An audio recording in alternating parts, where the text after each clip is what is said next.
Takk, ég heiti Magni Hreinn Jónsson og fagstjóri ofanflóðahættumats eins og kom fram og ætla að fjalla þetta.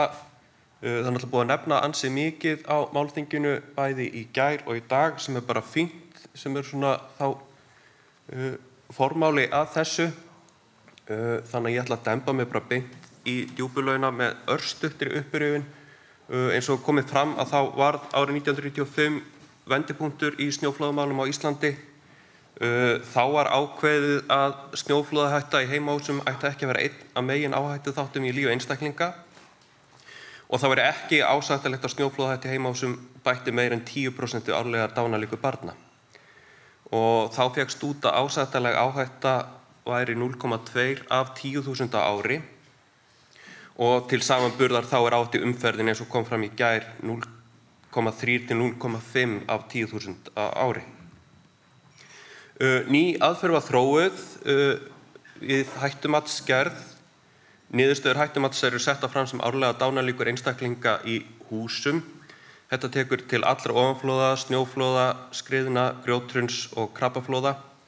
Og þetta eru þá árlega dánarlíkur fólks sem dvelur þá öllum stundum í óstyrtum húsum á viðkomandi svæðum. Svæðin þar sem staðar á þetta íbúðarhúsum óásættanleg skipt upp í 3 flokka. Það eru C-svæði þar sem áhættan þá meira en 3 af 10.000, B-svæði þar sem áhættan 1 til 3 af 10.000 og A-svæði þar sem áhættan 0,3 til 1 af 10.000. Og þar fyrir neðan þá áhættan ásættanleg, en þessi 0,3 af 10.000 verður cirka 0,2 þegar búið að taka til þess að fólk dvelur ekki öllum stundum heima hjá sér. Hættumat hefur verið gert fyrir 25 staði á landinu, 25 þéttbýlisstaði. Hættumat fyrir þéttbýlisstaði staðfest af umhverfis-, orku- og loftslagsráðherra og svona lítur dæmigert hættumatskort út. Þetta hættumat fyrir Bíldudal.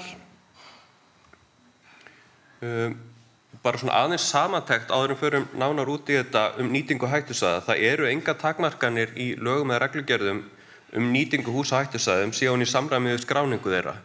Þannig að það má nýta hús sem standa, íbúðarhús sem standa sem íbúðarhús, atvinnuhús sem atvinnuhús, frístundahús sem frístundahús, óháð því á hvað hættusvæðum standa. Hins vegar eru takmarkanir á breytingum húsa sem fela í sér meiri viðveru, þannig að það má ekki endilega breyta atvinnuhúsnæði í íbúðarhús séu þau á hættusvæðum. Og nýbyggingar má aðeins reisa sem áhætta ásættanleg að teknu tilliti til viðveru. En á þegar byggðum svæðum þá eru undanþáguákvæði, þannig að byggð getur þróast en þó innan ákveðins ramma. Og svo sveitarfélögum skylt að bregðast við hættu á C-svæðum með varanlegum aðgerðum.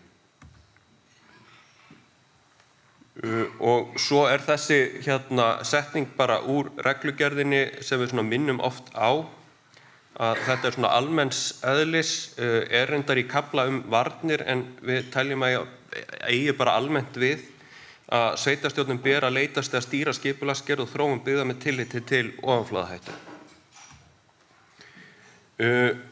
Á áður óbyggðum svæðum þá þetta bara reglan algjör að það má ekki byggja nema áhætta sé ásættanleg og þá þýðir það að á A-svæðum heimilt að reisa atvinnuhúsnæði enda gert ráð fyrir minni viðveru þar heldur en íbúðarhúsum og þar ekki gert ráð fyrir viðveru barna nema litlu leyti. Og þannig að á A-svæðum á áður óbyggðum svæðum heimilt að reisa atvinnuhúsnæði en á B- og C-svæðum einungis heimilt að reisa ný mannvirkja sem ekki búast við viðveru fólks. Í reglugerðinni nefnd sem dæmi þar dælustöðvar og spennustöðvar og háspennumannvirki, en það ekkert endilega gáfulegt og heimilt að vera með svona innviði á þessum hættusvæðum. Bara eins og Gumbi minntist á Flateyri í gær, að þá ekki gott að vera með rafmagnsleysi ofan í snjóflóða eða skriðuhrinu. Þannig að við svona bendum á það og veitufyrirtækin alveg meðvituð það Landsnet og Orkubúið og biðja oft hættumat þó að þessi ekki þörf eða ekki skylda fyrir það í reglugerðum. Það ekki mikil krafa öryggi í frístundahúsum en frístundahús má reisa á ekki minna en 5 af 10.000. Og það bara þannig í reglugerðinni ekki gert ráð fyrir mikilli viðveru í frístundahúsum, en auðvitað víða mikil viðveru í frístundahúsum og sums staðar búið í þeim, þannig að þetta á ekki endilega alltaf við. Þetta aðeins rýmra á þegar byggðum svæðum, af því að þar þessu undanþágu ákvæði, bara þannig að byggðin geti þróast og sé ekki svona alveg í einhverju spennitreyju, en það samt nokkuð stífar reglur og þar það þannig að á A-svæðum heimilt að reisa íbúðarhús og atvinnuhúsnæði, en byggingar eins og skóla, sjúkrahús, samkomuhús, fjölbýlishús, að þau þurfa að vera styrkt, þessar nýbyggingar og til að standast álag frá ofanflóðum. Á B-svæðum heimilt að reisa styrkt íbúðarhús, en þar óheimilt að reisa nýja skóla, samkomuhús eða fjölbýlishús, og á C-svæðum nýjar byggingar eingöngu leyfðar heildarviðvera eykst ekki, og það þá eins og á áður óbyggðum svæðum. Og svo með varnirnar, á hættusvæði C-þéttbýli skal öryggi tryggt með varanlegum varnarvirkjum eða uppkaupum íbúðarhúsnæðis. Endurskoða hættumat tekur tillit til varna sem reistar hafa verið, og þið sjáið, hvort ég geti bent hérna, en hérna á Bíldudal það þannig að þið sjá hérna punktalínurnar sem gamla hættumatið áður en varnargarður reis hérna undir Búðagili, en þegar búið að taka tillit til varnarvirkjana að þá færast hættulínurnar hérna upp fyrir byggðina mestu leyti, en hins vegar það þannig að það ávallt skilgreint hættusvæði neðan varna, og hérna stórt A-svæði sem hérna með heildreiginni gulri línu, sem hérna töluvert langt niður í byggðinni. Þannig að varnirnar, þó það sé mikil öryggisbót, að þá veita þær ekki fullkomið öryggi, en það svo sem ekki til, og hérna þannig að það þarna stór hættusvæði, og eins og við komið fram að þá gert ráð fyrir rýmingu undir vörnum við aftakaðstæður, en þetta mjög mikil öryggisbót í öllum þessum vörnum sem hafa risið.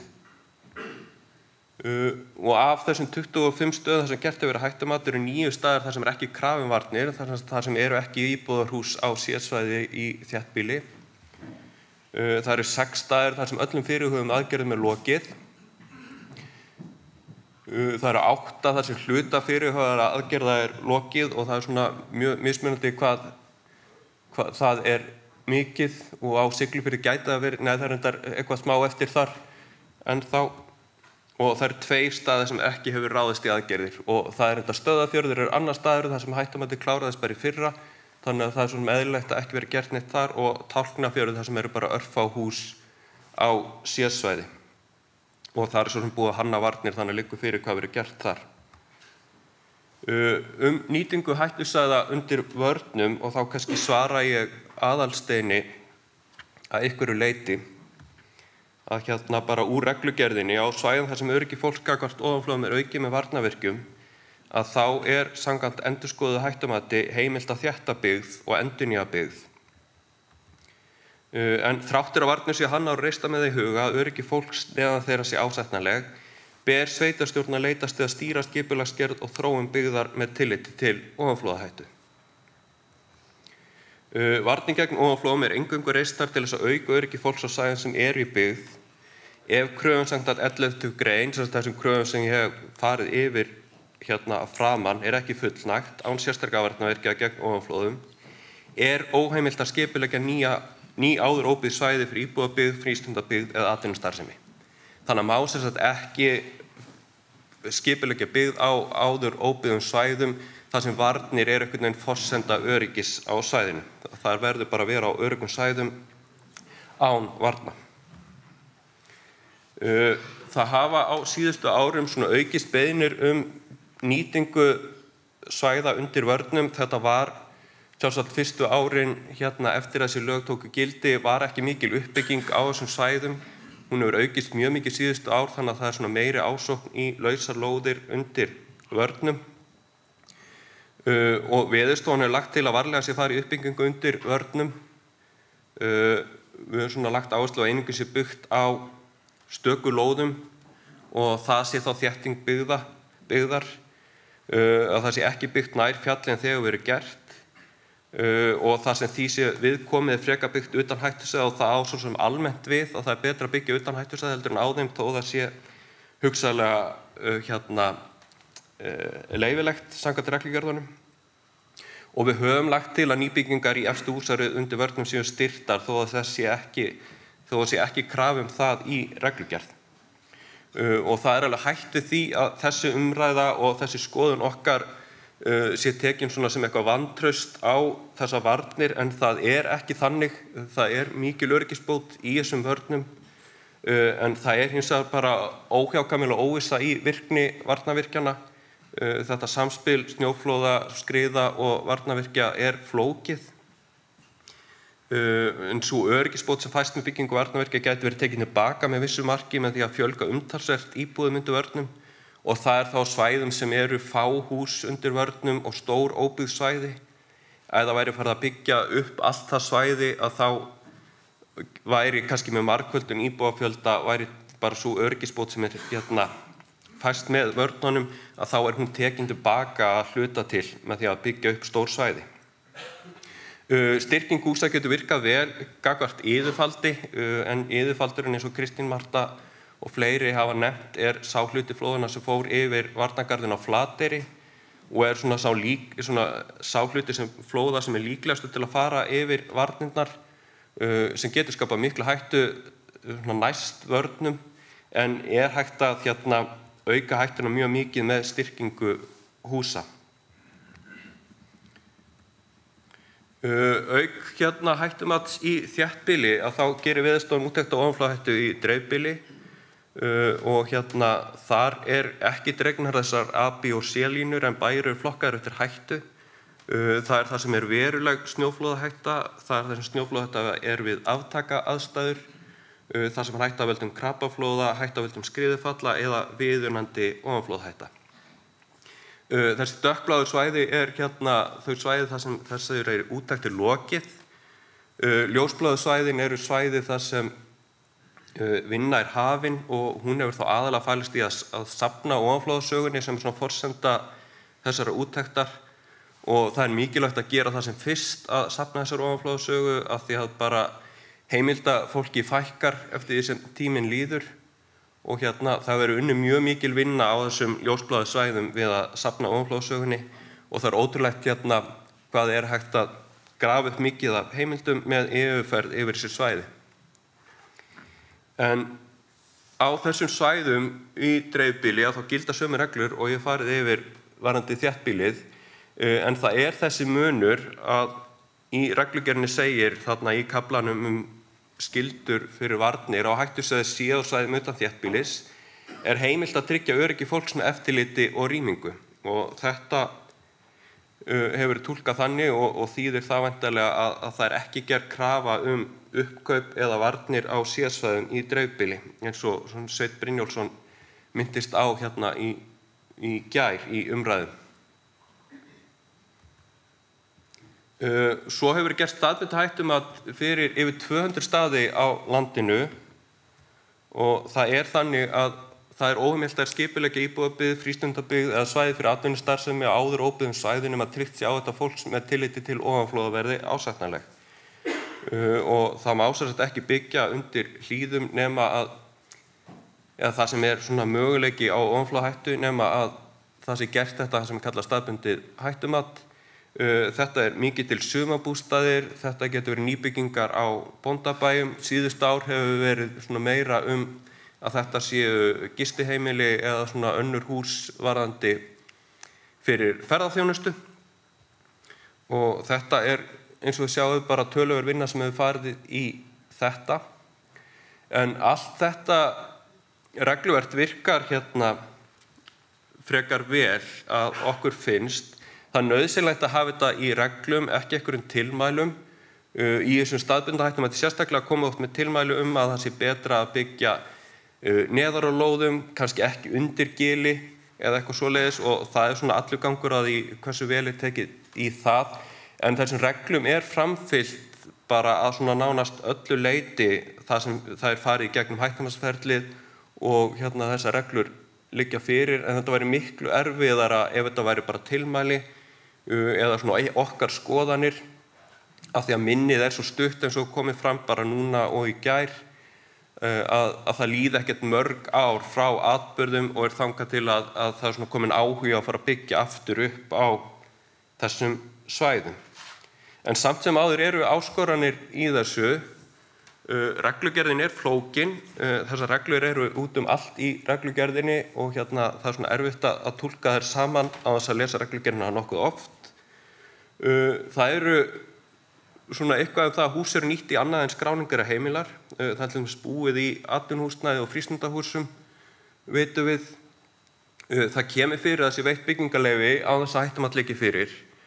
Og það þá yfirleitt svona stök hús sem eru byggð á þess að skipulag fari fram, deiliskipulag og það þá bara ferst fyrir að gleymist að gera ráð fyrir þessu stundum undir hlíðum þar sem það ekki augljóst að það getur verið ofanflóðahætta og í einhverjum tilfellum þessi hús sannarlega á ofanflóðahættum svæðum, við sjáum það, en í einhverjum tilfellum þyrfti að gera hættumat til að skera úr það. Stundum byggingarleyfi eða skipulag ekki í samræmi við ákvæði reglugerða þar sem hefur verið gert hættumat. Það sjaldgæfara og þetta svona eitt dæmi sem ég veit þar sem eldra skipulag var ekki í samræmi við hættumat og það var gefin út byggingarleyfi í samræmi við það, en það sem betur fer sjaldgæft og þetta svona ábyrgð sveitarfélaga að fylgja þessum lögum. Og svo ætla ég að enda á því að minnast á það sem gæti verið í samræmi við reglur en óheppilegt og taka dæmi frá Ísafirði hús sem eru í lítilli notkun, eru gerð upp og notkun þeirra fest í sessi. Hérna viðbygging við Steinuðina á Ísafirði, hérna svona vegleg skemma sem var byggð fyrir eitthvað 10-15 árum síðan sem viðbygging, stóð reyndar minni skemma áður. Það búið að rífa svo aðrar byggingar í þyrpingunni, steypustöðin ekki nýtt lengur, en eftir stendur þessi viðbygging og svona mest nýtta húsið á svæðinu í dag og það hefði verið heppilegt ef þessi skemma hefði risið til dæmis á Suðurtanganum þar sem atvinnusvæðið að byggjast upp núna og hefði verið mun betri fjárfesting þar.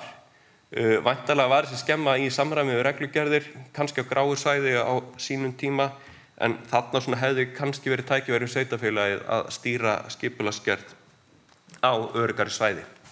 Af því eins og ég nefndi í minni rútu að þá þetta hús sem oftast rýmt á landinu. Og ég ætla að enda hér.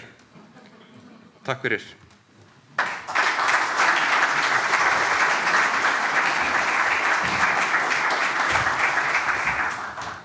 Ég kannski nota tíman sem Magni skildi eftir til þess að svara spurningunum tíman sem kom hérna fram áðan, af því að það eru svo margar spurningar í ofanflóðamálunum sem ég veit ekki svörin við, en það til eðlisfræðileg skilgreining á tímanum sem hefur verið kennd við Albert Einstein og John Wheeler, en var líklega sögð af einhverjum allt öðrum. En tíminn sem sagt aðferð náttúrunnar til þess að koma í veg fyrir allt gerist í einum rykk. En ég ætla að segja frá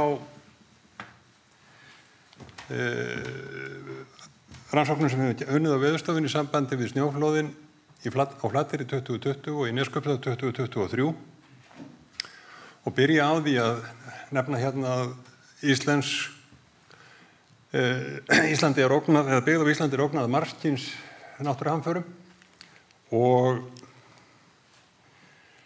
það beinast að mismunandi svæðum landsins og eru nátengdar þessum náttúruauðlindum sem við erum að nýta. Jökulhlaup og snjóflóð eru tengd úrkomu á landið og nýtingu vatnsafls. Jarðhitinn á þessum eldvirku svæðum þar sem við erum nýlega minnt á að ýmiss konar náttúruvá getur komið upp og sjávarflóðina aftur við ströndina þar sem við nýtum fiskimiðin og auðlindir sjávarins.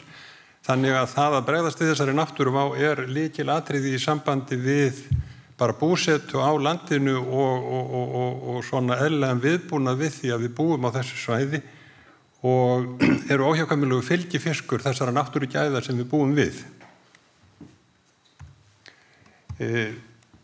Náttúruváin aftur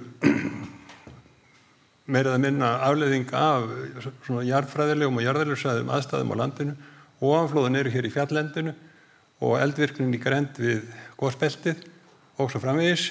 Og í ofanflóðunum höfum við byggt upp varnir á þessum stöðum hér og þetta verkefni þó hægt hafi gengið felur samt í sér að það búið að byggja upp 24 þvergarða, 27 leiðigarða, 5 fleyga og fleiri en 50 snjóflóð hafa lent á þvergörðum og leiðigörðum síðan uppbygging varnarvirkjana hófst hér á landi eftir 95. Þannig að það hefur mikið áunnist. En þessi varnarvirki eru ekki fullkomlega örugg eins og ljóst má vera vegna þess hvað flókin fyrirbæri snjóflóðin eru. Og í snjóflóði á Flateyri 14. janúar 2020 þá féllu flóð yfir varnargarðan eins og við höfum rætt í dag og gær. Og húsin voru ekki rýmd í byggðinni áður en flóðin féllu og aðdragandi flóðana gaf meðan á honum stóð ekki tilefni til þess að ætla að hætta væri á svona stórum flóðum. Þannig að þessi flóð sýna að það þarf að endurskoða hönnun varnarvirkja og ekki bara á Flateyri og huga að möguleikanum á svona yfirflæði. Og hér eru nokkra myndir af flóðhrönninu og tjóninu og litið hérna upp eftir varnargarðinum sem sýnir hvernig snjóflóðið straukst hérna niður með honum og í hina áttina hvernig trén hafa sveigst undan flóðinu og hinum megin þá sjáum við hvernig flóðið sveigði hérna niður með garðinum og fór alveg upp á toppinn. Þessi flóð voru rannsökuð á ýmsan hátt, útlínundar mældar, snjódýftin, eðlisþyngd snævarins og það merkilegasta kannski að við náðum mælingu á hraða flóðsins að því við teljum bæði þessum svokallaða iðufaldi og svo hinnum þétta kjarna með þessum tækjum sem eru hér uppi eða voru hér uppi á Skollahveldagarðinu og þarna sjáum við radarinn sem sú mæling fór fram með. Í snjóflóðinum í Neskaupstað 2023 þá lentum við í alvarlegustu snjóflóðahrinu á Austurlandi frá mannskaðaflóðunum í Neskaupstað 74. Svona snjóflóðahrinu alvarlegar virðast koma sjaldnar upp á Austurlandi en eru jafn alvarlegar og á Vestfjörðum þegar þær ríða yfir. Og þessi hrina hófst mjög skyndilega með nokkrum þurrum hraðfara snjóflóðum og eitt að lenti á húsum og annað úr Bakkagili alveg niður undir byggðina. Útlínur flóðana sýna allmörg flóð sem lentu hérna alveg niður á varnarvirkin og eitt þeirra út í sjó niður meðfram án þess að renna hátt upp á varnargarðin hér. Flóðin urðu talsvert minni heldur en ella hefði verið vegna stóðvirkja í hlíðinni sem kemur bendur að og lentu á keilum og þvergörðum. Þessi flóð voru merkilega lítil að rúmmáli til miðað við stærstu flóð á bilinu nokkur 10.000 rúmmetra upp í rúmlega 100.000 meðan flóðin sem fjallu 1974 voru flest og miklu stærri og upp í yfir 500.000 rúmmetra. Þannig þessi flóð í Neskaupstað voru mjög hraðskreið og langskreið á þess að vera að rúmmálinu til mjög stór. Hérna sjáum við stóðvirkin í hlíðinni í Drangagili annars vegar og Tröllagili hins vegar og það má rekja brotlínu flóðana í kringum stóðvirkin. Brotlínan fór aðeins upp í varnarvirkin í Drangagilinu en þar var samt talsvert mikill snjór eftir og við mældum snjódýftina þarna og gátum metið þykktina á brotfleikunum og teljum okkur geta fullist að þessi snjóflóð urðu miklu minni en ella hefði verið vegna þessara stóðvirkja. Hérna sjáum við mælingarnar á snjó í stóðvirkjunum í Drangagili sem snjórinn hrannaðist upp á netalínunum og sem sagt fór ekki lengra en að næstu röð. Og þá komið að því að segja ykkur frá snjóflóðalíkani sem við tókum til við að þróa í framhaldi af þessum flóðum til að geta metið betur hættuna. Og þá ætla ég að sýna ykkur hérna myndband.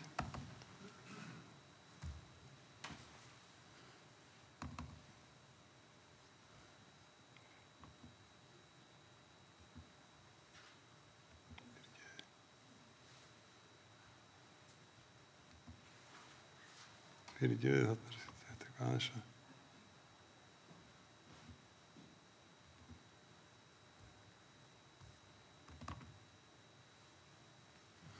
Já, þarna sjáum við þetta nýja líkan keyra snjóflóð á varnargarðinn í Bolungarvík og það sem einstætt við þetta líkan eða nýtt að það getur hermt snjóflóðin miklu nákvæmari í 3 vítum.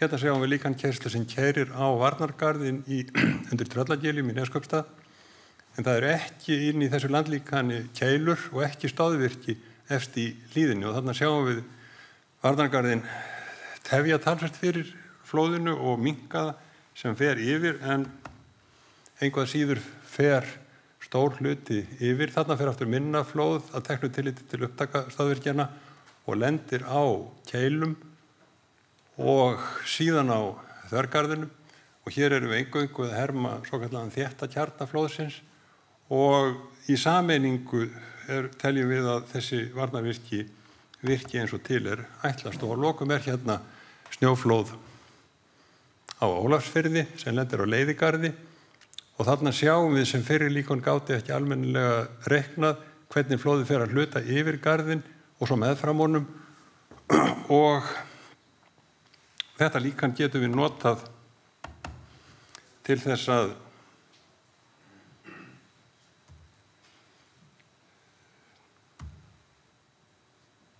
óalega þetta eitthvað.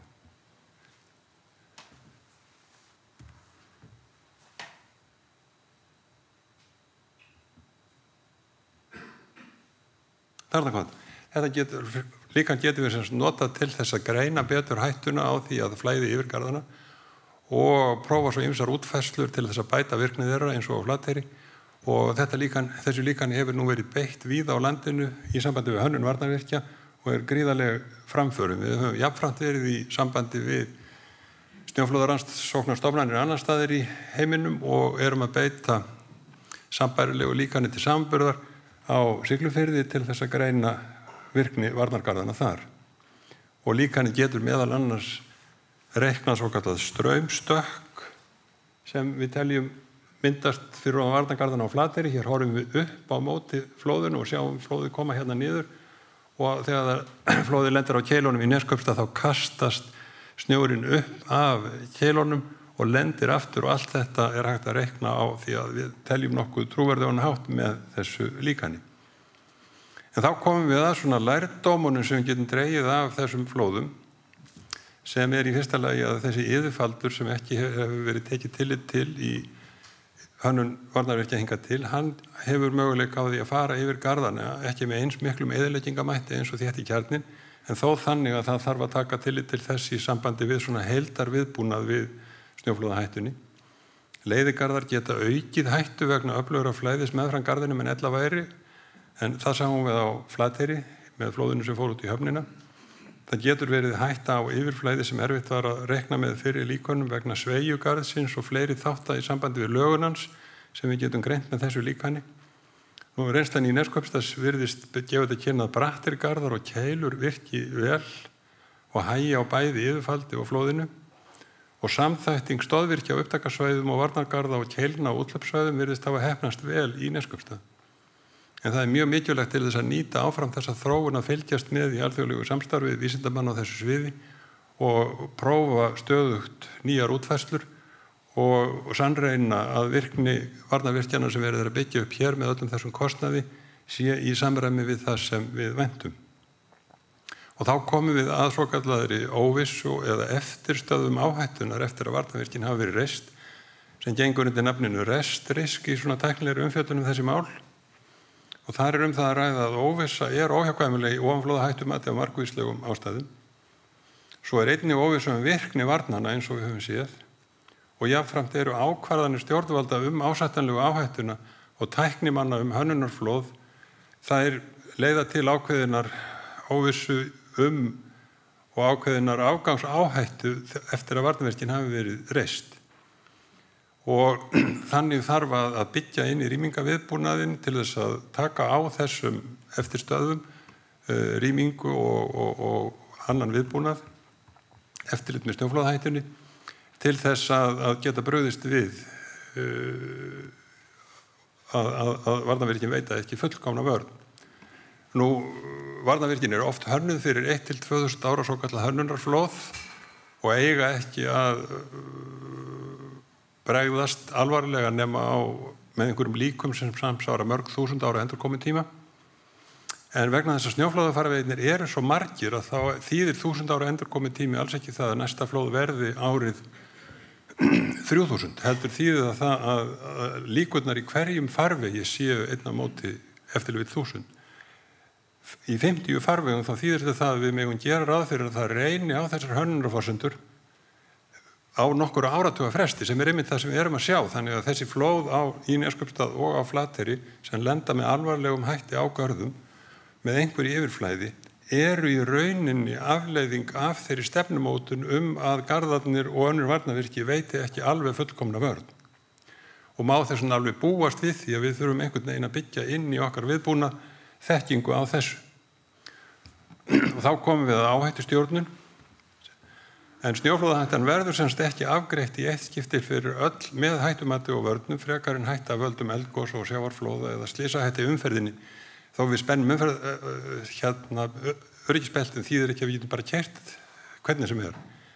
Það þarf að bregðast við þessum eftirstöðvum eftir að varnarvirkin hafi verið reist. Og það meðal annars ráðulegt eins og Magni nefndi að fara varlega í nýtingu varinna svæða undir nýbyggingar. Það til athugunar og umræðu að gera kröfu styrkingu nýbygginga í næstu 1 til 2 húsaröðum undir varnargörðunum. Það kemur líka til greina að styrkja efstu hús í fyrirliggjandi byggð undir varnargörðum samhliða byggingu varnarvirkja ef að það telst vera raunhæft eða hagkvæmt.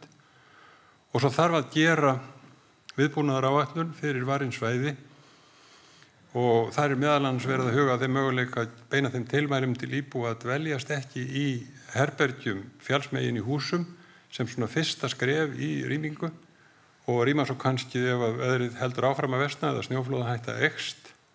Og snjóflóðavöktun og snjóflóðavarnir eru þannig sívinnsluverkefni sem krefst stöðurar árvekni eftir að varnarvirkjunum hefur verið komin upp, eftir að þetta 60 milljarða, 70 milljarða prógram eftir að því lokið, þá þarf einhvað síður að halda áfram stöðuri vinnu í þessum verkefnum. Takk fyrir.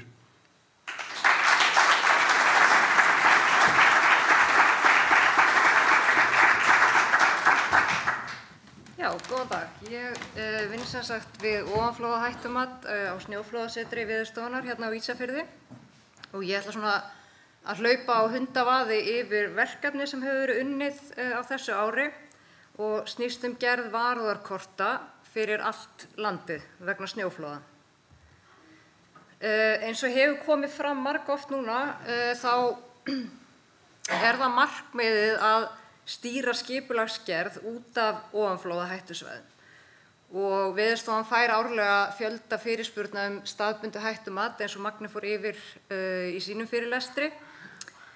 Og þessi varúðarkort eru þá hugsuð sem svona gagnlegt tól til að veita upplýsingar hugsanlega snjóflóðahættu og gefa til kynna þörf á ítarlegra hættumati og vonandi með því koma í veg fyrir að byggingaframkvæmdir fara af stað þar sem þær eiga ekki að gera það. Nú, við erum að vinna þetta í samstarfi við aðila í Noregi og Sviss sem hafa þróað sjálfvirk... Ég þarf kannski að vera hér eða tala ég nú hátt. Já, sem hafa þróað sjálfvirkar aðferðir til að gera svona snjóflóðahættumat á stórum landsvæðum. Og þetta ekki eiginlegt áhættumat, það ekki verið að reikna þessa áhættu og hvort hún sé innan ásættanlegra marka, en þetta tilgreinir einfaldlega hvaða svæði hugsanlegt að snjóflóð fari Þau eru gerð í 3 skrefum. Í því fyrsta þá eru upptakasvæði snjóflóðakortlögð með greiningu landlíkans. Í öðru skrefinu eru veðurgögn rýnd og líkleg stærð flóða með tiltekinn endurkomutíma reiknuð og loks eru snjóflóðin sett af stað í tvívíðu snjóflóðalíkani og látin renna niður hlíðina þar til að hreyfiorkan uppurinn og þá úthlaup þess skráð. Nú, fyrsta skrefið greining upptakasvæða. Það byggir á landlíkani og við eigum mjög nákvæmt landlíkan af öllu landinu. Flest snjóflóð eiga upptöku hlíðum þar sem að hallinn yfir ákveðnum mörkum og þetta svona langþýðingamesti þátturinn í að greina hvar upptakasvæði eru til staðar. Þarna sýnd hlíðin ofan við Flateyri og við sjáum að hallinn yfir þessum mörkum í það bil efstu 400 metrum hlíðarinnar, þar sem að litakóðinn fer hækkandi með hækkandi halla. Nú svo í þessum algoritma þá greint hvar eru hryggir og önnur svona landslagsform sem geta hjálpa til við að greina á milli samliggjandi upptakasvæða. Og hér sýnd niðurstaðan fyrir hlíðina ofan við Flateyri úr þessari norsku aðferðafræði sem við höfum verið að nota og hún virkar bara alveg ótrúlega vel á aðstæður hérlendis eins og hún gerir í Noregi. Þarna sést Skollahvilft og Innra Bæjagil og þessi svæði eru aðgreind mjög vel. Nú þá tekur við mat á hversu stór snjóflóð eru líkleg úr þeim upptakasvæðum sem greinast í fyrra skrefi og við það þá eru notuð veðurgögn og langar tímaraðir teknar saman og greindar með svona aðeins mismunandi tölfræðiaðferðum eftir því hvort að ræða þessa norsku eða svissnesku aðferð. Og útkoman úr þessu þá dýptin á fleka sem að gæti farið af stað fyrir flóð með tiltekinn endurkomutíma. Og þá erum við, eins og Tómas kom inn á, að hugsa flóð sem að hafa endurkomutíma upp á 100 eða 1000 ára. Nú hérna á Íslandi, eða í Noregi og Sviss, þá eru notuð mæligögn til þess að setja saman þessar veðurgagnatímaraðir. En hér á Íslandi höfum við ákveðið að nota svokölluð endurgreiningagögn þar sem að veðurlíkön hafa verið keyrð fyrir árabilið frá 1990. Þar fáum við hita og úrkomu á neti sem að það bil með upplausn upp á 2,5 kílómeter sem náttúrulega helst til gróft fyrir svona reikninga en svona það besta sem við eigum. Og hérna sýnd útkoman, þessi hita- og úrkomugögn, þau eru sett inn í norskt snjólíkan sem reiknar snjókomu og hvernig snjódýpt þróast yfir veturinn. Og hér sýnd niðurstaða fyrir stað hérna við gönguskíðaskálanum upp á Seljalandsdal ofan Ísafjarðar. Þar sem eru til mæligögn svona frá árinu 2006 minni mig. Þarna eru rauðu punktarnir mælingar á snjódýpt og gráa gagnaröðin niðurstaða líkansins og við sjáum að þessu ber alveg ágætlega saman. En það að hluta til út af því að það gagnapunktur mjög nálægt skíðaskálanum og svo þegar við færum okkur aðeins ofar í hlíðarnar þar sem upptakasvæðin eru í flestum tilfellum að þá verður þessi samanburður ekki alveg jafn góður.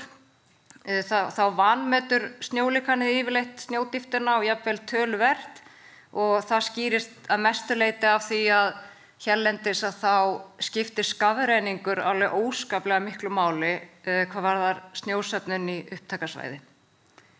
Og við höfum svona verið að vinna með aðferðir til að reyna að taka skafrenningin betur inn í líkanið. Nú, þessi greining veðurgagna skilar sér þá í þykkt brotfleka fyrir snjóflóð með tiltekinn endurkomutíma og honum þá hleypt af stað í tvívíðu snjóflóðalíkani. Þetta sést ekki, jú. Og bara þetta til að sýna svona dæmi hvernig svona reikningar líta út. Þeir eru ekki alveg jafn flottir og Tómas var að sýna, en þeir nýtast mjög vel í verkefni eins og þetta, það sem við erum að reikna fyrir upptakasvæði á endanum yfir allt Ísland og þá mega reikningarnir ekki taka allt of langan tíma. Nú hér eru bara svona nokkur dæmi fyrstu niðurstöður og þarna sýnir bláa svæðið, þetta dekkri blái liturinn, niðurstöðu þessarar norsku aðferðafræði bara eins og hún kemur úr kassanum nokkurn veginn með íslenskum gögnum fyrir annars vegar Neskaupstað og hins vegar Flateyri. Og ljósari blái liturinn, hann svo okkar tilraun til þess að taka tillit til skafrennings.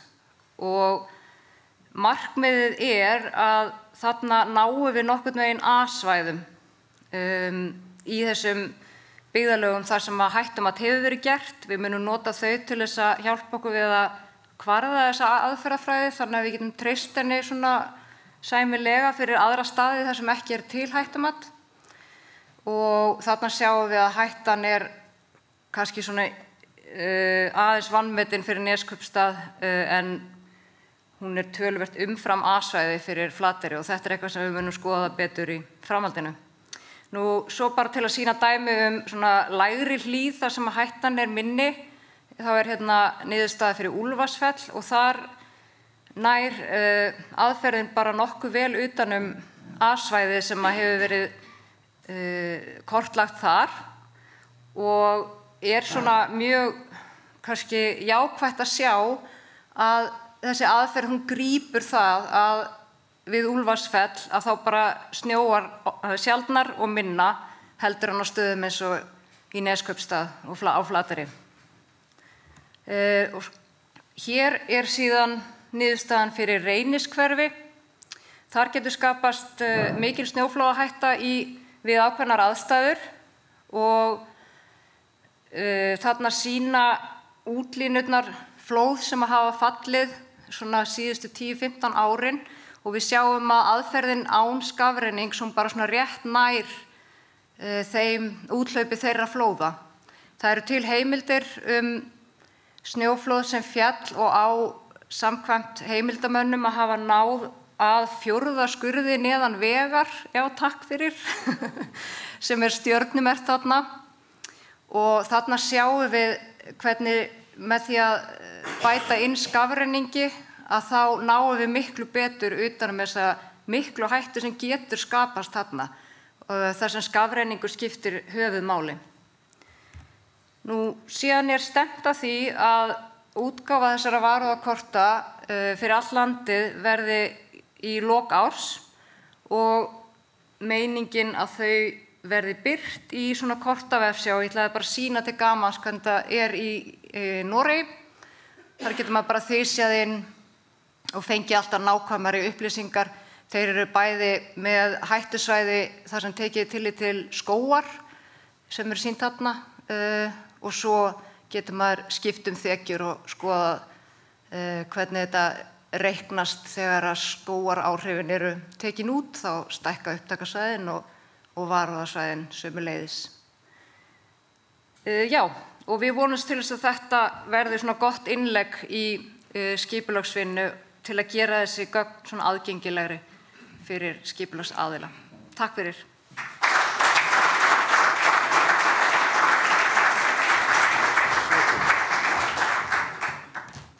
Já, komið sæl, ég vonaði heyrið í mér og takk fyrir að bjóða okkur á Skipulagsstofnun að vera með erindi á þessari góðu ráðstefnu. Ánægjulegt að fá þetta tækifæri til að koma til og ræða við ykkur skipulagsgerð með tilliti til náttúruvár.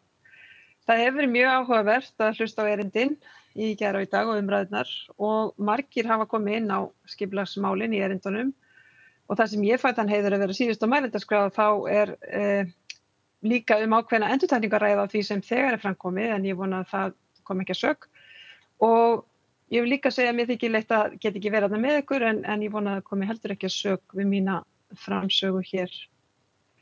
Nú ef ég vindum okkur bara í mín efnistök sem ég ætla að ræða hérna við ykkur, það fyrst og fremst aðeins að fara yfir laga og regluverk hættumat og ofanflóða. Ég ætla að fara hratt yfir þetta, hann Magni fór ítarlega yfir þetta hérna rétt áðan.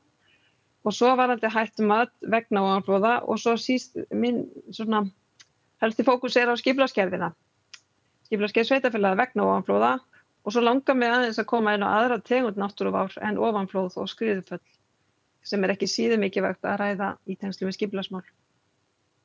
Snjóflóðin 1995 marka heilmikil þáttaskil eins og fram hefur komið og ljóst að þessu hörmulegu atburðir fyrir 30 árum höfðu mikil áhrif.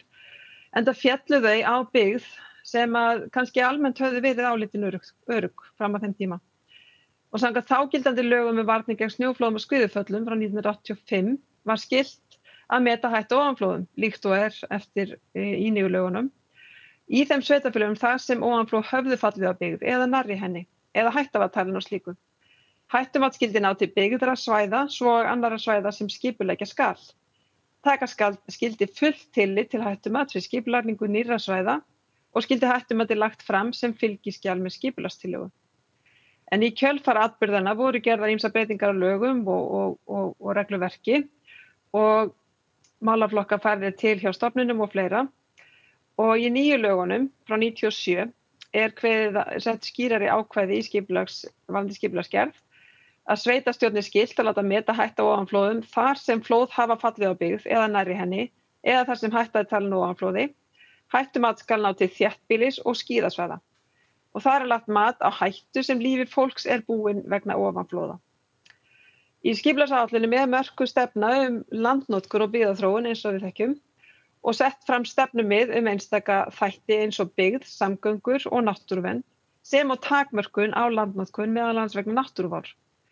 Skylt að gera grein fyrir svæðum þar sem sérstakar aðstæður kalla á að settar séu takmarkanir á landnotkun mannvirkjagerð eða umgengni í skipulagi. Og það ber að taka fullt tillit til hættumats við alla skipulagsgerð samkvæmt lögunum. Og ég ætla að fara hratt yfir þetta vegna þess að þetta eru bara skýringar á hættumatslínunum sem Magni fór yfir hérna áðan og litakóðin í tengslum við það hvenær þarf að styrkja og hvað heimilt á hverju og einu hættusvæði. Og hér bara sýni ég dæmi hættusvæðið á Flateyri, gildandi hættumat til vinstri frá 2004 og drög að nýju hættumati frá 2022 sem var uppfært eftir flóðið sem féll þá, en það hefur ekki enn verið staðfest og því það ekki komið inn í aðalskipulagið sem við sjáum hér. Það var gerð breyting á aðalskipulagi vegna varnarmannvirkjana sem til stendur að reisa. Og þess að þegar að gildandi svæðis eða aðalskipulag ekki í samræmi við gert hættumat, skal samræma skipulagi við hættumatið en við sjáum af því að hættumati hefur ekki verið staðfest þá breytast hættumatslínurnar ekki hérna á nýjum uppdrættir sem hérna til hægri. Í skipulagsreglugerð segir að hættumatslínur vegna ofanflóða skulu sýndur á aðalskipulagsuppdrætti. Ef varnarvirki ekki risin en fyrir liggur staðfest hættumat skal sýna bæði hættusvæði með og án varna. Við endurskoðun aðalskipulags skal sveitarstjórnin meta hvort ástæða sé til að endurskoða hættumat. Og varnargarðar til varnar ofanflóðum í þéttbýli tilkynningarskyld framkvæmd til skipulagsstofnunar sem tekur ákvörðun matsskyldu framkvæmdar samkvæmt lögum umhverfismat framkvæmda áætlana. Hér sjáum við svo dæmi deiliskipulag í Dagverðardal í Skutulsfirði.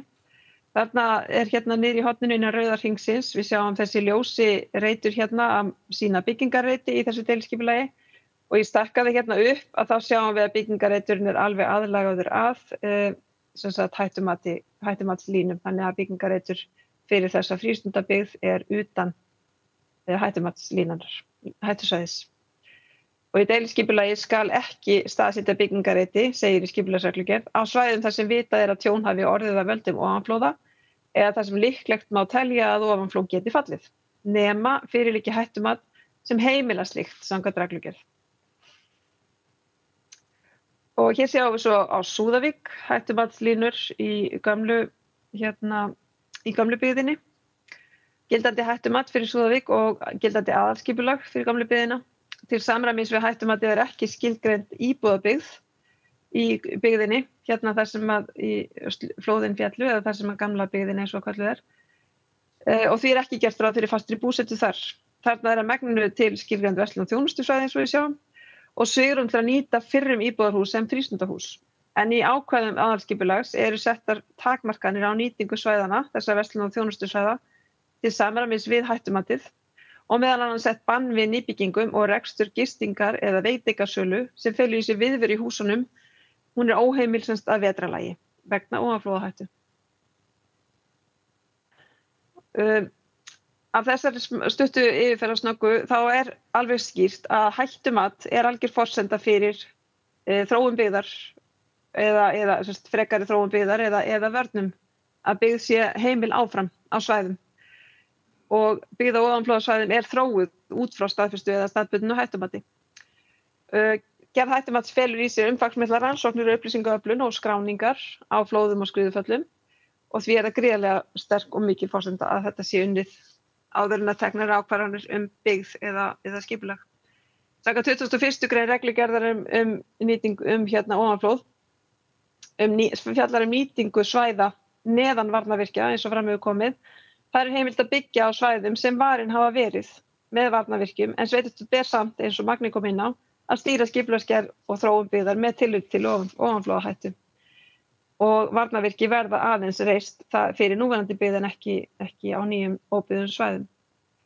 Og þetta bara reista fyrir byggð sem til að auka öryggi í núverandi byggð eins og fram hefur komið. Endurskoða skal uppdrætti og rýmingaráætlanir ef reist eru varanleg varnarvirki gegn ofanflóðum og í skipulagsáætlunum skal gera grein fyrir varnarvirkjum sem reist hafa verið eða eru fyrirhuguð og sérstökum skilyrðum styrkingu eða útfærslu mannvirkja og eins og kom inn áðan takmörkunum sem gilda á þessum svæðum. Nú það hægt að vinna svokallað staðbundið hættumat líka og áður en sveitarstjórn samþykkir skipulagsáætlun eða veiti leyfi samkvæmt skildandi deiliskipulagi á svæði þar sem ofanflóð eru hugsanleg án þess að staðfest hættumat liggi fyrir skal hún leita álit skipulagsstofnunar á því hvort óska ber eftir staðbundnu hættumati hjá Veðurstofunni og mat skipulagsstofnunar fer eftir eðli máls meðal annars því hvort hætta hafi þegar verið metin á einn eða annan hátt eða hvort það liggja fyrir einhverjar heimildir flóð eða slíkt á svæðum og stofnunin sendi þá beiðni til Veðurstofunar að vinna slíkt hættumat telji hún tilefni til þess eða þörf á því. Þetta höfum við alveg gert og hefur verið gert í nokkrum tilvikum. Og þá langar mig aðeins, eins og ég sagði, að koma aðeins að öðrum tegundum náttúruvár. Meðal annars, við höfum hérna á þessu landi, við glímum við lágsvæði, við sjó, flóðasvæði vegna vatnsflóða. Við erum farin að sjá hættu á berghlaupi í Svínafelli í Raum. Og við erum eðlilega eða eins og allir þekkja með jarðsprungur og fleira. Og svo þetta aðglendum eldgosum og hraunflæði. En á lágsvæðum, ef við skreppum aðeins hérna niður á Suðurlandi þar sem ég bý, þar hefur víða verið byggt upp gistiaðstaða fyrir ferðamenn og meðal annars á og næri Markarfljótsaurum og víðar. En á Markarfljótsaurum til dæmis svæði sem talið vera í hættu vegna jökulhlaups komið til Kötlugoss. Og í aðalskipulagi sveitarfélagsins meðal annars kveðið á að byggð verði almennt utan skilgreinda hættusvæða, tryggja skuli umsögn viðkomandi aðila varðandi hættumat vegna nýrra byggðar. Og við skipulagsgerð auðvitað eins og við þekkjum oft drifin fram af landeigendum eða framkvæmdaraðilum og sveitarstjórn leitar umsagna þar til bæra sérfræðistofnana skipulagstillögur og treystir á þær við skipulagsákvarðanir eðlilega. En sveitarstjórn enga síður líka undir þrýstingi við slíkar ákvarðanir hvort ráðast eigi skipulagsáform eða ekki. Það fer mikill tími í það hjá sérfræðistofnunum að veita umsagnir skipulagsmál og við heyrum þá oft í samtölum okkar við þessar stofnanir og þar koma oft fram þýðingamiklar upplýsingar fyrir skipulagsgerðina og við höfum til dæmis séð í umsögn frá Veðurstofunnar svæði á Markarfljótsaurum þar sem stofnunin telur tilefni til að fara í töluvert hærri gólfkvóta heldur en yfirvaldi að framkvæmdaraðilar hafa talið tilefni til.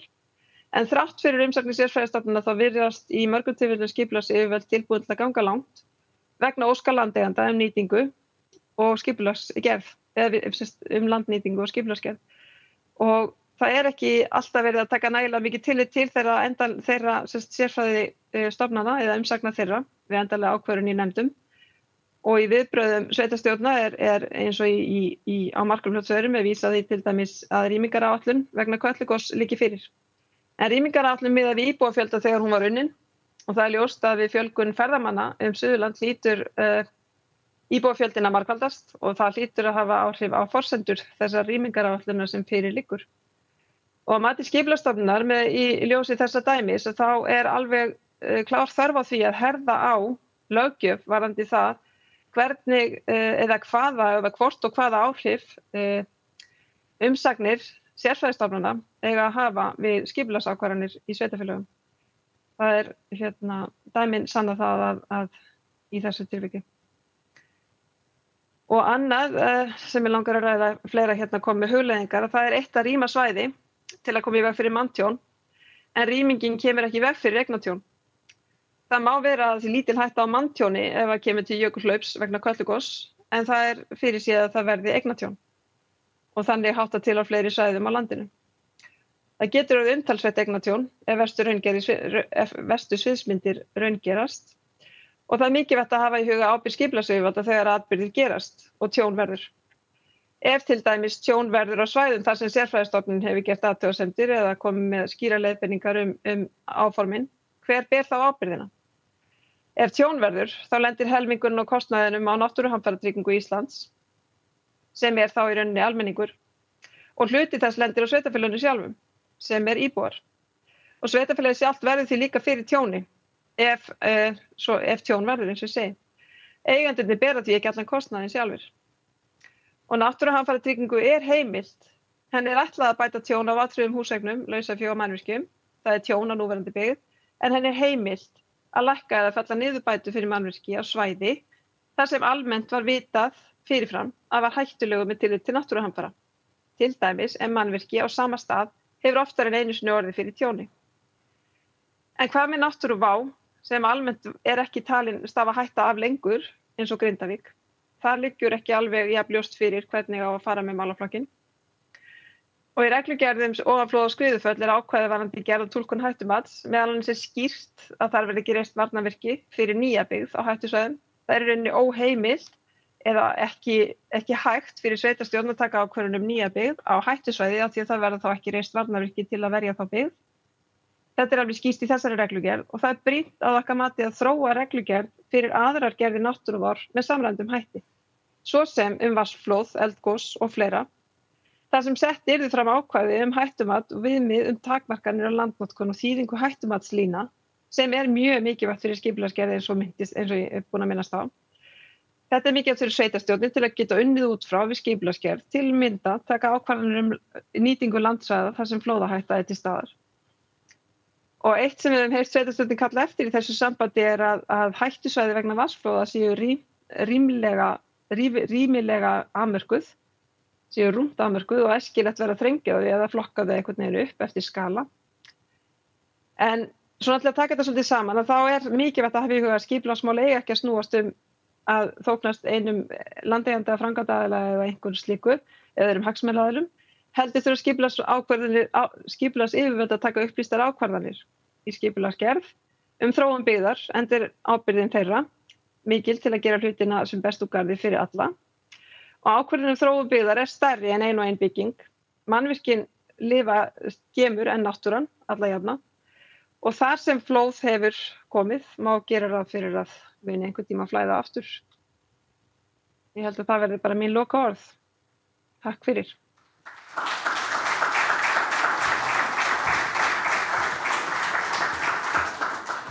Takk fyrir þetta. Þú verður með okkur, áfram það ekki? Jú. Ég ætla nú að bjóða öðrum fyrirlesurum að koma hérna aðeins upp til okkar og við höfum okkur einhverja 10 mínútur í spurningar og minni á að þeir sem ætla að spyrja að þeir kynni sig og nú reyni ég að sjá hvort einhver Það enginn komin enn, þannig að ég ætlaði svona, já,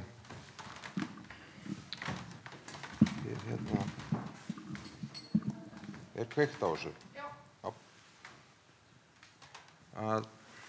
Ég gái. Jú, það einn kominn, gjörðu svo vel Hafsteinn. Já, takk. Nú hefur það komið fram í umræðum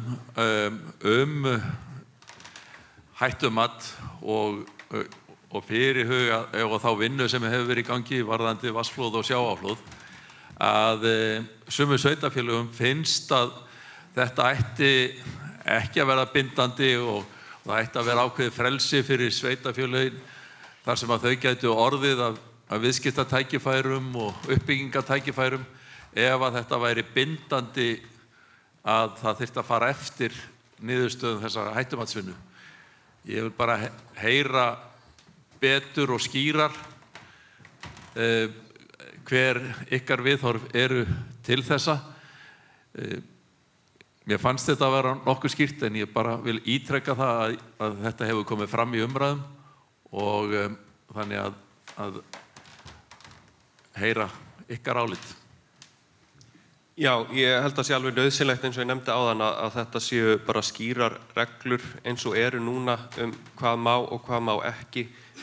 Það eru alveg nokkur dæmi það sem hlutir eru á gráu svæði, það sem erfitt að eiga við hluti nýtingu húsa á hættusvæðum það sem eru tekin í notkun sem eru svona á minnsta kosti gráu svæði og mögulega í bága við ákvæði reglugerðarinnar og þar hafa yfirvöld átt bara í miklum erfiðleikum með að takast á í slíkt. Þannig að það alveg ljóst bara með þeim dæmum að það þarf að vera, að reglurnar þurfa að vera skýrar og þetta þurfa að vera reglur en ekki tilmæli eða eitthvað svona sveigjanlegt. Ég dettur í að bæta við að þó það sé alveg bráðnauðsynlegt að reglurnar séu skýrar á mörgum stöðum þar sem nokkuð ljóst við hvað að eiga, að þá verða ævinlega einhver svæði þar sem þarf ákveðna svona stefnumótun sveitarfélagsins með svona almennri yfirsýn náttúrufar og þetta getur gengið á rétt eða hagsmuni ákveðina landeiganda en það breytir því ekki að ákveðin svæði eru á þess að það sé alveg ljóst að þú getur sagt að hættumannslínan liggi hér eða þar óheppileg, þannig að landbúnaðarnot kunna bara vera mjög farsæl not á heilum svæðum þar sem landeigendur kunna hafa hagsmuni af því að þróa byggð og það hlýtur einhvern veginn að vera á hluti af hlutverki sveitarfélagsins að ákveða til dæmis að neðan Esjuhlíða verði ekki byggður upp næsti þéttbýliskjarni í Reykjavík vegna þess að þar vitað að það var stórtjón á túnum og það kann að vera að það sé ekki formlega að brjóta einhverja reglu áhættu íbúa. Það alveg hugsanlegt að landfræðilegar aðstæður séu bara óhentugar og það þarf að mínu vita að vera einhver farvegur fyrir svona vissa heilbrigða skynsemi fólks sem hefur ákveðna svona innsýn í náttúrufar og sveitarfélagsins þá að framfylgja því að byggðin beinist ekki með ákvörðunum einstakra landeiganda eða fyrirtækja eða slíkra hagsmunaaðila inn á mjög óheppilega braut og það má nefna þarna Esjuhlíðarnar að þar voru fyrirtæki komin með skipulagsáform mörg hundruð íbúa hverfi á svæðum þar sem var kannski ekki alveg ljóst að yrði risastórt slys með tugum mannslífa undir en alveg ljóst að þeir sem skoðuðu annála og byggðasögu gátu ályktað að svæðið væri mjög óhentugt og það þarf að vera einhver farvegur eða sveitarfélag að finna til ábyrgðar að láta hlutina ekki einhvern veginn berast inn í óheppilegan farveg til langs tíma. Já, ég ætla bara að bæta við. Ég held einmitt að það sé mjög mikil gæfa að allt varðandi ofanflóðamál mjög fast skorðað og það hjálpar rosalega mikið til við afgreiðslu svona erinda og tengt aldrei umræðinu til dæmis þessi sumar frístundabyggð í Súðavík að þegar að reglurnar ekki alveg skýrar og engin úrræði eða viðurlög að þá getur verið mjög erfitt að takast á við svona mál. Guðrún? Já, ég bara ítreka það sem ég sagði að kemur fram í reglugerð að það hættumat vegna ofanflóða alveg skylt að taka mið af í skipulagi. En eins og ég nefndi að þá höfum við alveg orðið þess áskynja að sveitarstjórnir eru auðvitað eins og ég segi. Það kemur allt inn á borð til sveitarstjórna frá einhverjum landeiganda eða framkvæmdaraðila og það kemur fram í máli sveitarstjórna að það treysta á sérfræðistofnanir til að hjálpa sér við að taka ákvarðanir, taka mið af umsögnum eða vilja gera það. En það þessi þrýstingur og það líka svo hagur sveitarfélags að byggja upp, að það verði uppbygging, að það verði atvinna og svo framvegis. Þannig að þetta tvær hliðar á málunum þegar það kemur að þessum málum. En eins og segi, það ber að taka mið af hættumati. Takk. Og einhver þarna við mikrofóninn? Já, góðan daginn, Sólveig. Ég með spurningu eitt orð í þessum reglugerðum og hættumötum. Það óstyrt eða styrt hús. Það í skilgreiningunni á A, B og C og í verkfræðinni náttúrulega hægt að hafa gríðarlega mikil breytileika á hvað eru styrt og óstyrt hús. Þannig ég var að velta fyrir mér hvort það einhver staðar skilgreining hvað þetta þýðir því þetta getur haft verulega áhrif á afleiðingar og að því ég hef ekki fundið það þannig það var mjög áhugavert að vita að það til einhver staðar skilgreining eða hvort það eitthvað yfir höfuð að ræða þetta orð eða hvort það einhver í salnum sem hefur þekking á því. Takk. Hver vill bregðast við þessu?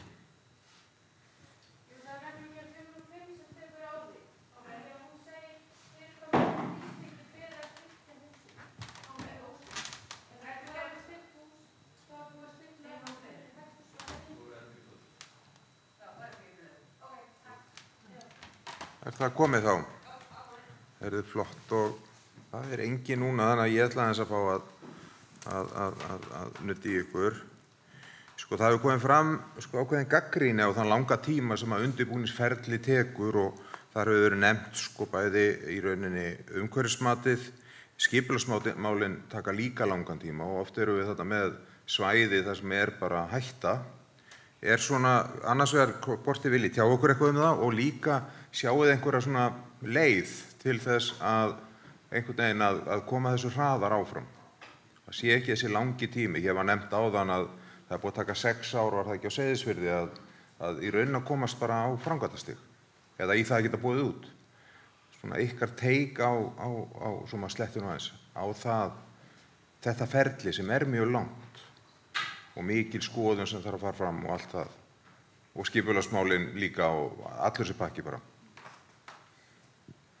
Er ekki Guðrún, ert þú ekki? Já, ég skal kannski grípa þennan bolta.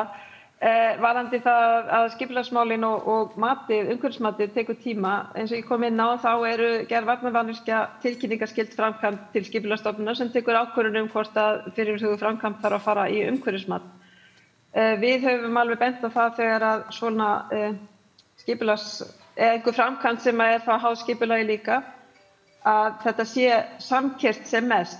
En auðvitað ef að það blasir við og niðurstaðan verður svo að það umhverfismat, þá er það bara ferli sem er háð lögum og þarf að fara fram samkvæmt lögunum og það er fyrst unnin matsskýrsla og svo umhverfismatsskýrsla og þetta þarf að leita umsagna og þetta er allt saman í föstu ferli og það tekur líka framkvæmdaraðilann töluverðan tíma og kannski 1 til 2 ár því að sumarið okkar er stutt og þá fara kannski helstur athuganir fram á jarðvegi og fleiru. Að það tekur ákveðin tíma að afla þeirra gagna sem að leggja þar til grundvallar umhverfismati. Og eins og segi, þetta er svona ekki alveg, þó að manni finnist að hlutirnir þurfi að taka og eigi að geta tekið styttri tíma, þá er ýmislegt sem að hefur þarna áhrif.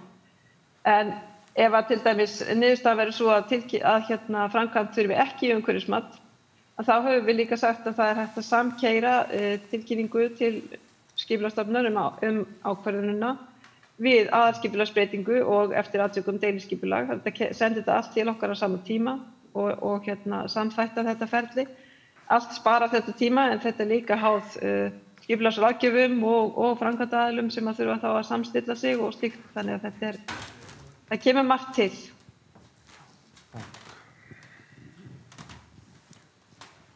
Gjör svo vel. Já, ég kannski bæti við nokkrum orðum því ég hef komið að svona hliðarlínunni í mörgum þessum framkvæmdum að það hefur alveg komið upp svo spurning hvort að það væri ekki þörf á því að ég held að umhverfismatsferlið að sé að mörguleyti gott vegna þess að þetta kynningaferli sem kallar á fundi með almenningi og margir hlutir í þessu umhverfismálum, það er eiginlega erfitt að einfalda það mjög mikið og þarna á Seyðisfirði hafa náttúrulega orðið alveg gríðarlega tafir en það verður líka að taka tillit til þess að hafa það í huga. Þær tafir eru fyrst og fremst vegna þess að þetta verk er svo óskaplega flókið og aðstæðurnar á Seyðisfirði þröngar og bæjarbúar höfnuðu þessi tillögum að vörnum og eftir það var langt hlé og þó að þessi ár séu 6 sem þetta síðasta skref hefur tekið, þá er það í rauninni bara mjög lítið hluti af heildartíman sem þetta hefur dregist sem er í rauninni óhjákvæmilegt vegna þess hvað þetta mál bara er erfitt. En það eru þarna ákveðin skref í umhverfismatinu sem mætti kannski einfalda vegna þess að það sé bara að ræða einhvern óþarfa. Að það eru hlutir þetta þar sem vissu marki er þetta líka óhjákvæmilegt en það eru þarna hlutir þar sem stofnanir í Reykjavík hafa bara verið að skiptast á bréfum nánast einskisverðar hluti og bíða eftir einhverju slíku og ef það gæti einhvern hluti ferlisins verið þannig að skynsamir menn sætu og bara ýttu út á borðinu hlutum sem bara eiga ekki við að þá kannski eru menn ekki að skrifa bréfum uppeldisskilyrði silungs í Seljalands ánni sem er ekki einu sinni til og bíða eftir einhverju bréfum slíkt frá einhverjum stofnunum. Það er svolítið, þetta ferli er mjög víðtækt og umsagnir frá mjög mörgum og hluti af því er alveg sannanlega óþarfur þó að stór hluti af því eða meiri hluti sé gagnlegur. En ég er ekki viss að þetta myndi stórkostlega stytta tíman en þetta myndi stytta skýrslurnar. Það einhver tækifæri til að straumlínulaga þarna. Eitthvað sem að þið viljið segja þetta? Það komin þarna einhver við mikrofóninn. Kristín Marta heiti ég, Sigga. Þetta er ótrúlega spennandi, þessi varúðarkort, og ég hugsa að þau muni hjálpa sveitarfélögum mjög mikið við skipulagsgerð og til þess að átta sig bara á svæðum sem að möguleg eru og þurfu ekki verið að koma langt með skipulagsgerð og átta sig svo á því og þurfa að bakka. En ég ætla að fá að koma tæknilega spurningu af því að það var þessi munur á úthlaupslengd í Neskaupstað og Flateyri. Þá var ég að veltaði fyrir mér hvort að það væri út af snjósöfnuninni sem var í röng eða hvort það væri eðlisfræði líkani. Ég held nær örugglega að þetta tengist gögnunum, veðurgögnunum og snjósöfnuninni sem að kemur ekki rétt út þarna. En við, eins og ég segi, við eigum eftir að skoða þetta nánar. Þetta er svona frekar nýlega niðurstöður. Vonandi get ég bara svarað þessu með tæknilegra svari einhvern tímann seinna. Já, komið. Og það er engin, þannig að það eru bara 2 mínútur eftir, þannig að ég ætla svona kannski að koma með eina stuttaspurning en hún geti verið pínlítið flókin. Því það kom hérna fram áðan að það eru heimildir til dæmis til að breyta mögulega bótum og annað. Og það kemur líka komið fram að sveitarfélög hafa í einhverju tilvikum verið að skipuleggja, bregðast við óskum og allt það. Og ég punkta nú áðan hjá mér, kannski kvikindslegt sko. En fylgir skipulagsvaldi ábyrgð vegna þess að það pínlítið getur verið að það sé verið að menn skipuleggja og svo mögulega setja aðrir uppi með afleiðingarnar seinna. Þannig að ég pínlítið aðeins að velta fyrir mig bara þessari ábyrgð sem að ég hefði haldið að væri í skipulagsvaldinu. Hver vill? Og ég get að nefnt dæmi þar sem að ég hef séð þar sem einmitt verið að skipuleggja jafnvel í jaðarhættusvæða og ýmislegt svoleiðis sko. Guðrún, vilt þú fara í þetta? Já, sko það fylgir skipulagsvaldi ábyrgð, þetta er náttúrulega stærsti, ég vil meina og að þetta sé stærsti og mikilvægasti málaflokkur í hverju einu sveitarfélagi að taka ákvarðanir framkvæmdir og byggð og þróun byggður og atvinnusvæða og svo framvegis og verndarmál. En það eru gríðarlega miklu hagsmunir, eins og segi, það er líka þrýstingur að halda öllum hagrænu þáttunum gangandi líka. Þannig að ábyrgð, já, það fylgir ábyrgð á öllum málaflokkunum. Þannig að þetta er svo þverfaglegt í raun og veru. En hvenær svo ábyrgð tikkar inn, eins og þú segir, það tekur ein sveitarstjórn ákvörðun eitthvað sem að næsta sveitarstjórn hugnast ekki, en getur ekki bakkað með það, en verður að halda áfram með það eða bera ábyrgð á því ef það verður fer eitthvað á annan veg. En allt kemur þetta við budduna. En ég veit ekki hvernig, eins og segi, út frá bótunum, það er ekki skýr bótaábyrgð, eins og segi, við tryggjum all húsin okkar, hvar sem þau eru stödd. Þannig að þetta er kannski ekki einfalt svar við þessu, en við viljum meina að þetta er kallað skipulagsvald, en þetta má alveg nefna þetta líka skipulagsábyrgð. Ef ég maður bæta við þá finnst mér skipulagsábyrgðin sem þið eru að tala gæti verið býsna rík og það er aðdáunarvert þegar mér byrjuðu svona skipulagsvinnu snemma á öldinni og landlæknir hafði svo lítið að gera, hann tók að sér að ferðast Austfirði og skrifa niður tillögur að skipulagi og hann var leitað þessi sitt hlutverk og þessi hópur sem með honum vann að koma með gagnlegar tillögur og ábendingar og dró svona stórar línur í skipulagi staða miðað við það sem honum fannst skynsamlegt. Og af því að þú nefndir Markarfljótið að þá er ákveðin líkur á því að það sé að byggjast upp stórkostleg sumarbústaðabyggð og ferðaþjónustubyggð á svæði þar sem endurkomi tími stórflóða sem munu þurrka meira eða minna út alla þessa byggð er svona á stærðarþrepinu 1000 ár og það er engin spurning að það er rétt að nýta farveg byggð landi í grennd við Jökulsá á fjöllum þar sem hafa orðið jökulhlaup og þetta land undir svona núverandi byggð en mörg hundruð bústaða sumbústaðabyggð og ferðaþjónustufyrirtæki og hótel að ef að Guðmundur hefði komið að þessu svæði þá hefði hann mælt með því að skipulagsyfirvöld í svona stórum dráttum myndu beina mikill uppbyggingu frá svona flóðasvæði og Jökulsá fjöllum að þá fóru jökulhlaup á 18. öld yfir stórsvæði þar sem núna þéttbýlt og það blasir einhvern veginn við af því að þetta mun endurtaka sig að þar þarf svona einhverja stóra drætti í skipulagi á vegum einhvers yfirvalds sem tekur það til sín að taka svona ákvarðanir og ég held við þurfum einhvern veginn bara að endurvekja svona þessa hugsun sem var hjá þessum ungmennafélagsmönnum sem fórum landið og réðumönnum heilt það allt of mikil tregða við svona ákvarðanir í nútímanum. Hver aðrir sem að vilja fara þarna inn? Langar kannski að bæta við bara að í fyrstu grein skipulagslaga í rauninni kristallar alveg þá ábyrgð sem að sveitarstjórn á að bera á þessum málaflokk. Það að tryggja ýmislegt og svoleiðis. Við erum komin tvær að ganga 3 fram yfir, þannig að ég ætla að leyfa mér að láta þessu lokið og þakka ykkur alveg innilega fyrir og gjör svo vel bara.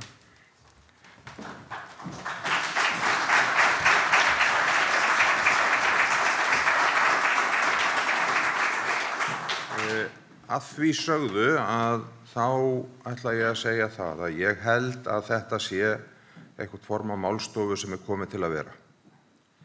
Hér hafa verið alveg gríðarlega góðar umræður, skoðunarferðir í gær var mögnuð í mínum huga og ég tel alveg ljóst að ofanflóðanefnd og ráðuneyti og fleiri munu leitast við að gangast fyrir einhverjum sambærilegum atburðum í framtíðinni. Að því sögðu þá vil ég fyrir hönd ofanflóðanefndar og ráðuneytis þakka fundarstjóra fyrir styrka og góða fundarstjórn. Þakka ykkur öllum þeim sem komu að skipulagi og framkvæmd ráðstöfunar. Þetta bara með því allra flottasta sem að ég hef séð. Svo vil ég þakka fyrirlesurum, bæði fróðleg erindi og umhugsunarverð og fyrir að halda sig svona glæsilega innan tímamarka. Það annað sem að ég bara ekki oft séð, það er svona vel gert. En að síðustu og ekki síst, þá vil ég þakka þáttakendum, ykkur sem að lögðu á ykkur og komingað, kærlega fyrirkomuna, þáttökuna í umræðum og allt sem að þið lögðu til. Þar með segi ég þessu málþingi snjóflóð og samfélag lokið og óska ykkur góðrar heimferðar, en býð ykkur að fá ykkur kaffi hérna frammi, skoða fróðlegu veggspjöldin og taka smá spjall í lokin óformlegt. En takk fyrir mig og takk fyrir okkur.